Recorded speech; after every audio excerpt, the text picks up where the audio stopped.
Alright, so good morning. Adjust you real quick. Welcome to the Equal Studio. I'm starting a new show tomorrow. I guess you can consider this the first episode, but this is December 31st, and I wanted to start it for the new year. The focus of this show is going to be around creative directors and creatives with kids. So if you're in the design field, graphic design, filmmaking, web development, illustrator, all those things, this show is specifically for you.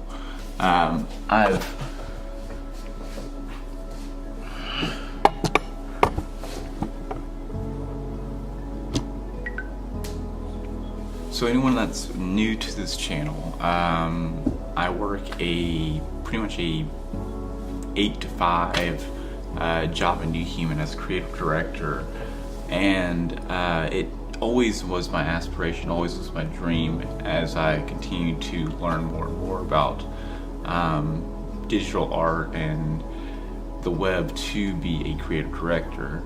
And what many of you may know, if you are in any of the fields that I just said, becoming a creative director, it doesn't happen overnight. There's a lot of skill sets, a lot of things that you need to learn just to kind of get to that pillar to kind of continue your journey. There's a lot of things that you have to learn before you can become a creative director or become a creative director and do it well. And even more so, the entire way that we do marketing in today's age is dramatically changing from how we did it 5 years ago.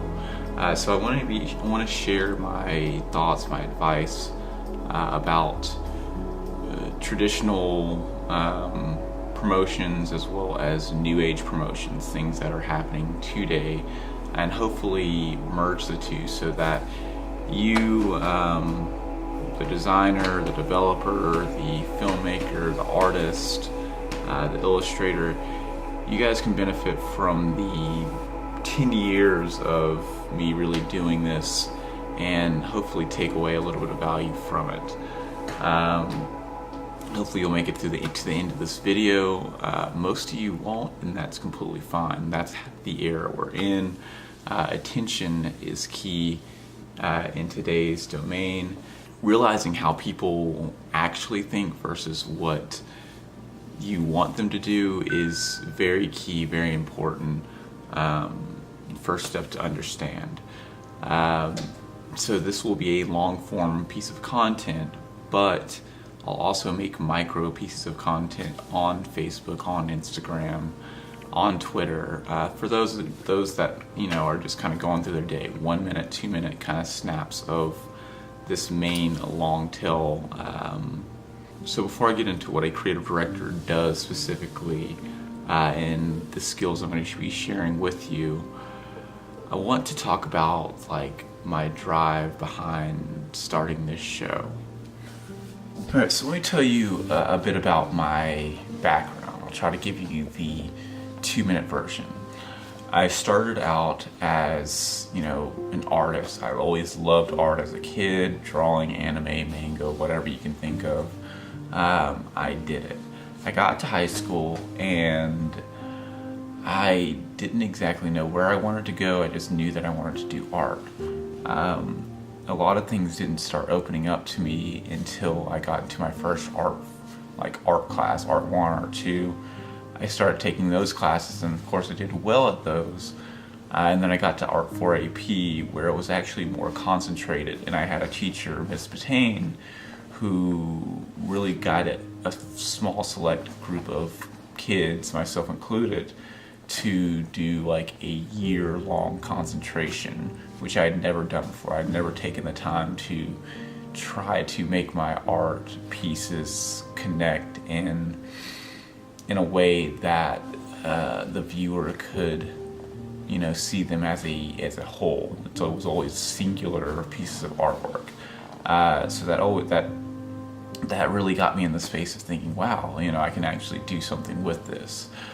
Did well on my Art 4 AP exam, and then it was time for college. I never was really great at school. I was never the AB honor roll student. I was always struggling, and pretty much the only class I was really, really good at was art.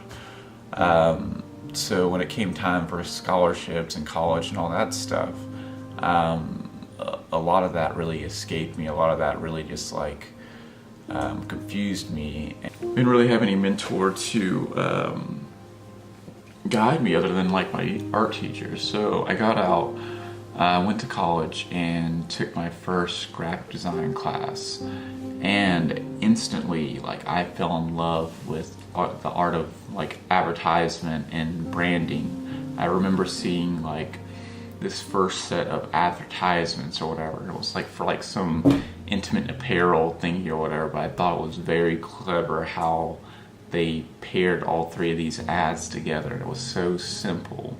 And then looking at the FedEx logo and seeing the arrow pointing to the X, X marks the spot, that really it triggered in me that, okay, man, I don't have to be a starving artist. I can actually make art to help influence or help suggest, to help make someone do a certain action, and I can also do it with beauty and all that. So I did that. I took that class. I hated the instructor. It was very in my mind at the time, I thought, I was man, this guy's just so far behind the curve, but I didn't really know what the hell I was talking about at all.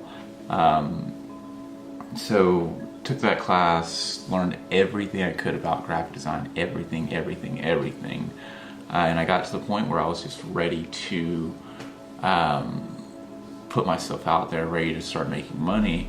And I wouldn't say the web was new at all. It was, been there for quite some time. But the web technologies were still evolving, still coming up. And I knew nothing about the web world. I knew nothing about coding.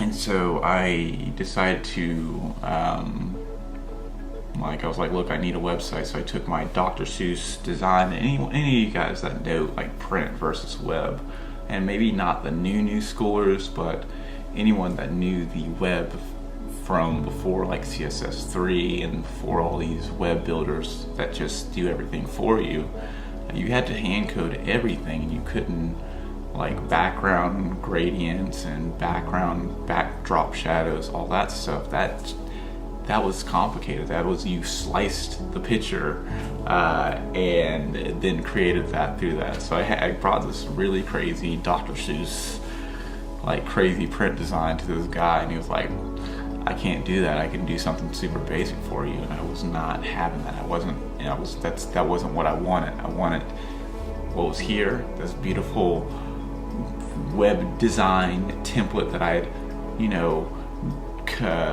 designed in Photoshop, or I don't even know if I was using Illustrator at the time.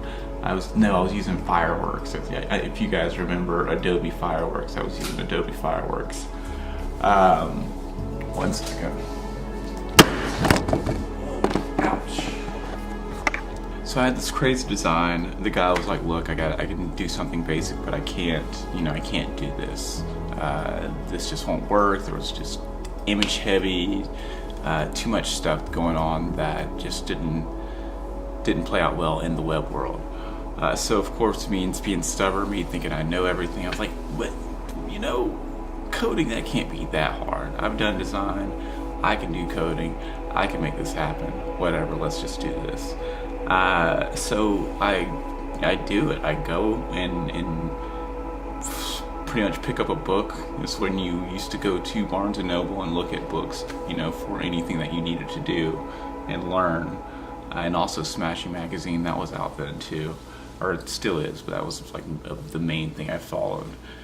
And it was literally the most frustrating 6 months to a year of my life, where I could take something beautiful, a flyer that just has all this hard text on it, It just turns out like a bag of sugar. It's like a block of nothing. I was looking for a potato, literally, but...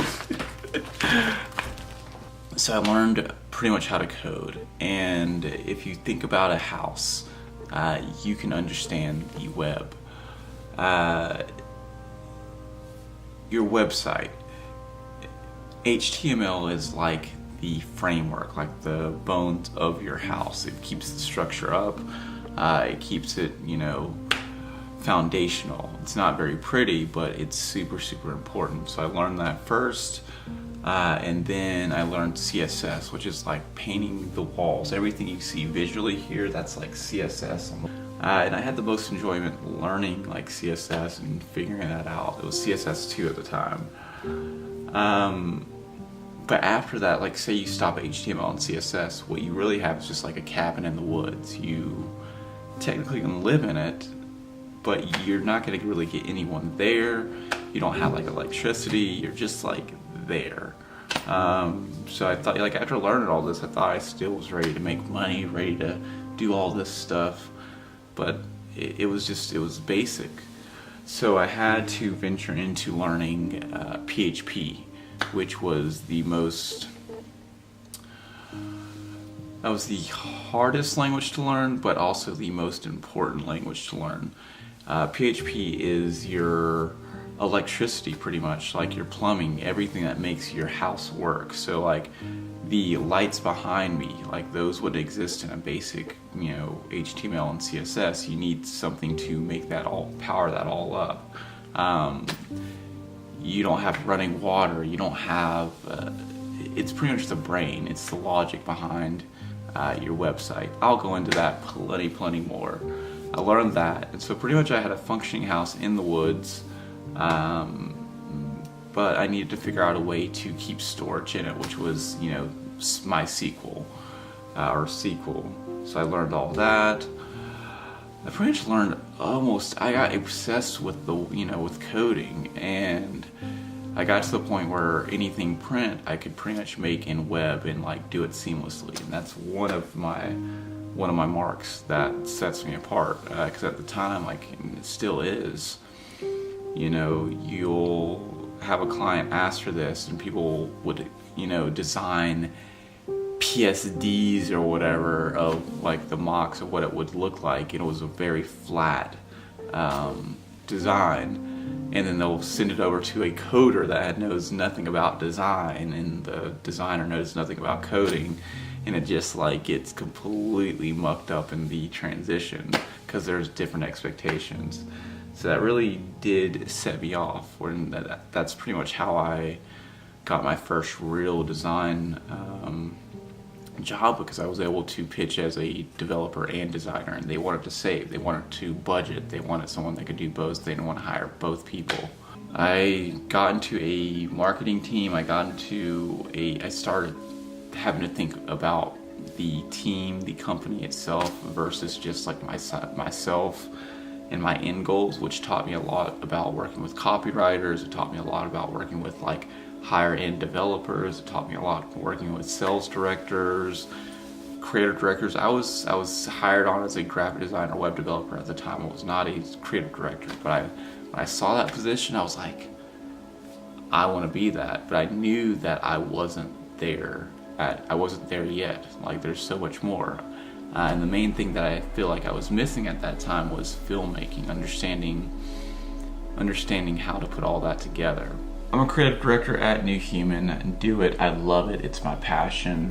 I manage a multi-million-dollar website, e-commerce store, and it's been such a journey. And I remember the first book I picked up, I don't have it with me, I gave it to a friend, and I'm gonna find it for our next episode. It was the very first book I picked up on graphic design, and it changed my life. It changed how I thought about everything, like understanding like the very, very core principles of things we see today.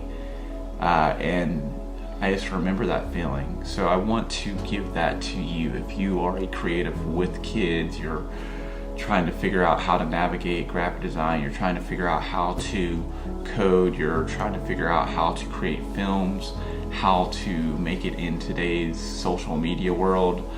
I want to give that back. I want to, all the knowledge, all the things that I've kind of benefited from the past 100,000 hours plus of me doing and learning, I want to push that forward so that you guys out there can benefit from it.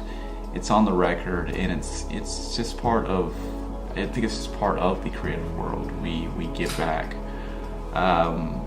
So with that, tomorrow we're going to be looking at what exactly a creative director does, and I guess I'll probably like start from the top or something. I always pick things that just grab my eye and try to just share my knowledge with you. You can do it if you have kids. You can do it if you're, you don't go to college. You can do it if, you're an introvert, extrovert. You can be a creative director. You can be a graphic designer. You can be whatever the hell you want to be in today's world. Everything is here. It wasn't here 10 years ago. So take that. If you did make it to the end of this film, thank you for your attention. And I will see you tomorrow, which is New Year's. All right. Peace. Oh, and if you care, I'm William Mosley. Bye.